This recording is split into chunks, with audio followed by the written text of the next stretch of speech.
Goodwill Community Foundation, creating opportunities for a better life. Microsoft Word is a powerful word processing program. You can use it to create documents, resumes, newsletters, and just about anything else you can imagine. When you open Word, there's a good chance you'll be taken to the Start screen first. From here, you can access recent documents or create something new, either from scratch or from a template. In this example, we'll click Blank Document. Next, you might want to take a minute to explore the interface and make sure you know your way around. Why don't we begin with the ribbon, which is the collection of tools and features at the top of the screen.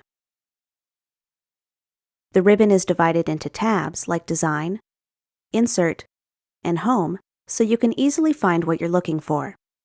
There are also commands on each tab that have been organized into groups. For example, if you look closely at the font group, you'll find it has everything you need to work with text, including options like bold, italics, font color, and size. Some groups even have an arrow in the bottom right corner that you can click to view even more commands. If you ever feel like the ribbon is taking up too much space, you can always hide or minimize it.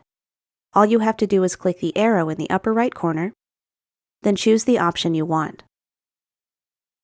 Also in the upper right corner is a place where you can access your Microsoft account. Here you can update your photo, manage your account settings, or switch to a different account altogether. For help creating documents, take a look at the Tell Me feature. It works just like a regular search bar, allowing you to quickly find the right tool or command. All you have to do is enter what you want, and you'll be given a list of options. You can use the command directly from the menu without having to find it on the ribbon. You can even customize your copy of Word to make certain commands more convenient. Take the Quick Access Toolbar in the upper left corner. This area gives you access to frequently used commands like Save and Undo, no matter where you are in the ribbon. To add more commands, just click the tiny arrow next to the toolbar, then choose the ones you want. I'm going to add New and also Quick Print because I use both of these commands pretty frequently. Now let's take a look at the work area itself. That's the space in the center where you'll actually create and edit documents. In this example, I've opened a report that I'm working on. In the bottom left corner, you'll find your current page number and word count. At the top and to the left, you should see two small rulers. These make it easier to adjust your document and control the layout of your text. To show or hide the rulers, go to the View tab, then check or uncheck the box next to Ruler.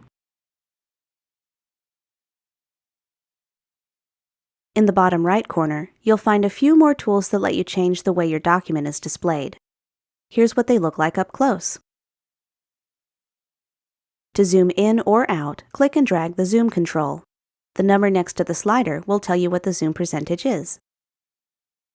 You can also switch between different document views using these three icons. Read mode opens the document full screen.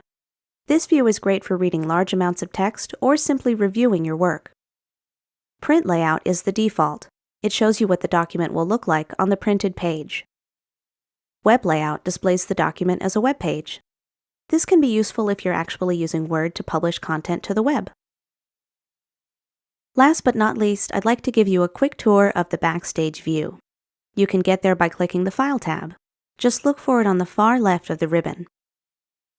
Here you can access all kinds of information related to your current document and more. This includes commands like New, Open, Save, and Print. All you have to do is click an item, and it'll open in the right pane.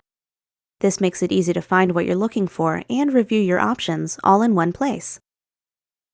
That covers the basics of Microsoft Word. Now that you're comfortable with the interface, including the Backstage view, the ribbon, and the work area, you're ready to start your first document.